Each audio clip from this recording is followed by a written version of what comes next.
একদিন কতগুলি লোক একজন বধির ও তকলা লোককে প্রভুর নিকটে নিয়ে আসলেন এবং প্রভুর কাছে তারা বিনতি করছিলেন যে প্রভু দয়া করে আপনার হাত এই মানুষের প্রতি বাড়িয়ে দিন, তাকে স্পর্শ করুন। আর সেই দিন অনেক লোকের ভিড় থাকার কারণে প্রভু যীশু খ্রিস্ট সেই বধির ও তকলা লোককে নির্জনে বিরলে নিয়ে গিয়ে তাকে সুস্থ করেছিলেন।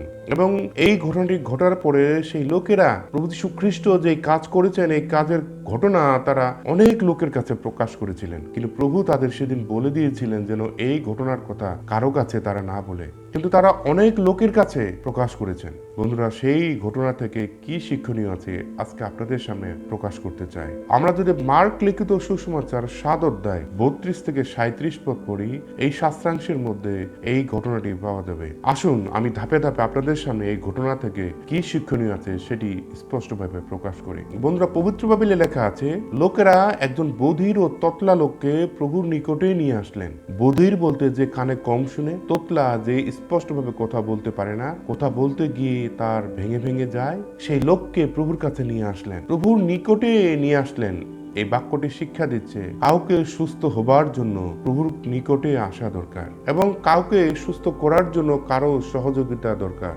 লোকেরা নিয়ে এসেছে, সেই বধির ততলা লোক নিজে আসতে পারেনি, কিন্তু অন্য লোকেরা নিয়ে এসেছে। আজকে প্রভু যীশু খ্রিস্টের কাছে সুস্থ হবার জন্য অন্য লোকদের কাজ করা দরকার। যারা প্রভু যীশু খ্রিস্টকে বিশ্বাস করে, সেই বিশ্বাসীদের দায়িত্ব হচ্ছে এই পৃথিবীতে যারা অসুস্থ আছে, যারা সমস্যা আছে, তাদের কাছে প্রভুর কাছে নিয়ে আসা। আমরা কি প্রভুর কাছে সেই লোকদেরকে নিয়ে আসি? যারা খ্রিস্টিয়ান বলে পরিচয় দেই, যারা প্রভু যীশু খ্রিস্টকে বিশ্বাস করি বলে পরিচয় দেই, যারা প্রভু যীশু খ্রিস্টের কাছ থেকে আশীর্বাদ পেয়েছি, আমরা কি অন্য লোকদেরকে প্রভুর কাছে নিয়ে আসি?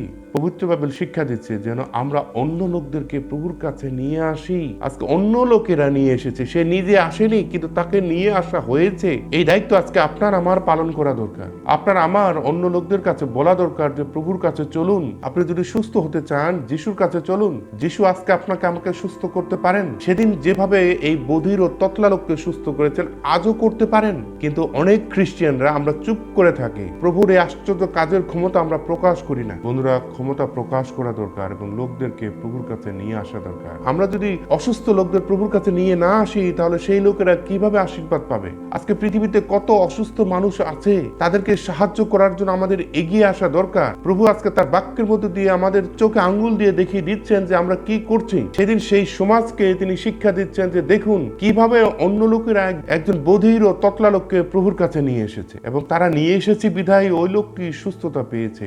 আমরা যদি অন্যদের নিয়ে না আসি, তাহলে কিভাবে অন্য লোকেরা সুস্থ হবে? বন্ধুরা, অন্য লোকদের দায়িত্ব সম্পর্কে, বিশ্বাসীদের দায়িত্ব সম্পর্কে আজকে পবিত্র বাইবেল স্পষ্টভাবে শিক্ষা দিচ্ছে এবং এরপরে যে বিষয়টি শিক্ষা দিচ্ছে সেটি হচ্ছে আমরা অনেক সময় লোকদেরকে প্রভুর কাছে আসার জন্য আহ্বান করি, কিন্তু তার নিকটে কিভাবে যাওয়া যায়, তার কাছে কিভাবে যাওয়া যায়, তার একেবারে সান্নিধ্যে কিভাবে যাওয়া যায়, সেটি আমাদের চেষ্টা করা দরকার। সেদিন সেই লোকেরা বলবো যে ওই বধির ও ততলা লোককে প্রভুর নিকটে একদম কাছেই নিয়ে এসেছেন, যেখানে প্রভু তাকে স্পর্শ করতে পারেন, যেখানে প্রভু তাকে ধরতে পারেন, ছুঁইতে পারেন, এমন কাছে তাকে নিয়ে এসেছে। দূরে বসিয়ে নয়, কিন্তু কাছেই নিয়ে এসেছে। বন্ধুরা, লোকদেরকে প্রভুর কাছে একেবারে নিকটে আনা দরকার। প্রভুর একেবারে কাছাকাছি যখন আমরা আসি, তখন প্রভু আমাদের সঙ্গে কথা বলতে পারেন। আমরা যখন দূরে থাকি, তখন প্রভু কথা বলতে পারেন না। যখন আমরা তার কাছে একেবারে চলে আসি, তখন আমাদের কষ্ট, দুঃখ, ব্যথা প্রভুর কাছে সুন্দরভাবে, স্পষ্টভাবে, পরিষ্কারভাবে বলতে পারি। প্রভুর কাছে আসা দরকার, তার নিকটে আসা দরকার। তার নিকটে এসে তাকে একেবারে সুন্দরভাবে সমস্ত সমস্যা, সমস্ত কথা তার কাছে তারা পরিষ্কারভাবে বলতে পারে, বুঝিয়ে বলতে পারে, তিনি শুনতে পান। এই জন্য তার নিকটে আসা দরকার। তার নিকটে আসার জন্য চেষ্টা করা দরকার। দূরে দাঁড়িয়ে নয়।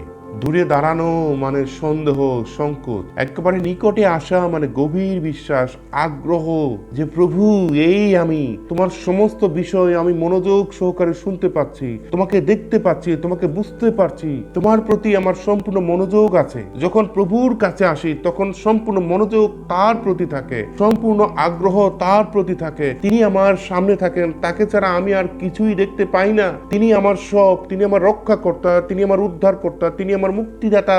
এই জন্য প্রভুর কাছে আসা দরকার, নিকটে আসা দরকার, কাছে আসা দরকার। বন্ধুরা, আজকে আপনি আমরা প্রভুর থেকে দূরে নাকি কাছে? যদি দূরে থাকি তাহলে আশীর্বাদ পাবো না। যদি প্রভুর কাছে আসি, তার সামনে থাকি, প্রভু সব দেখতে পান। তিনি ইচ্ছা করলে স্পর্শ করতে পারেন। তিনি কথা বলতে চান, আপনাকে দেখতে চান, আপনাকে তার নিকটে দেখতে চান, আপনার সমস্যা দেখতে চান, আপনার মনোযোগ দেখতে চান, আপনার আগ্রহ দেখতে চান, আপনাকে তিনি স্পর্শ করতে চান। আর এই জন্যই তো সেদিন সেই লোকেরা প্রভুর কাছে বলেছেন, প্রভু তাকে স্পর্শ করুন। আর সেদিন অনেক লোকের ভিড় থাকার কারণে প্রভু বলেছেন, চলো আমরা একটু বিরলে নির্জনে যাই। প্রভু সেদিন সেই লোকটাকে নিয়ে একটু আড়ালে গেলেন, বিরলে গেলেন, নির্জনে গেলেন, যেন অন্য কেউ দেখতে না পায়। তার যে ক্ষমতা আছে এটি প্রভু প্রচার করতে চাননি, কিন্তু তিনি তার শক্তি, ভালোবাসা একান্ত ভাবে সেই লোককে নিংড়ে দিয়েছেন, তাকে স্পর্শ করেছেন, সুস্থ করেছেন। বন্ধুরা, এই ঘটনাটি শিক্ষা দেয় আজকে আপনি আমরা যদি সুস্থ হতে চাই, তাহলে নির্জনে, নীরবে, একান্ত ব্যক্তিত্বে আমরা যেন প্রভুকে ডাকি যে প্রভু এই আমাকে স্পর্শ করে আমাকে সুস্থ করো, তখন প্রভু সুস্থ করবেন।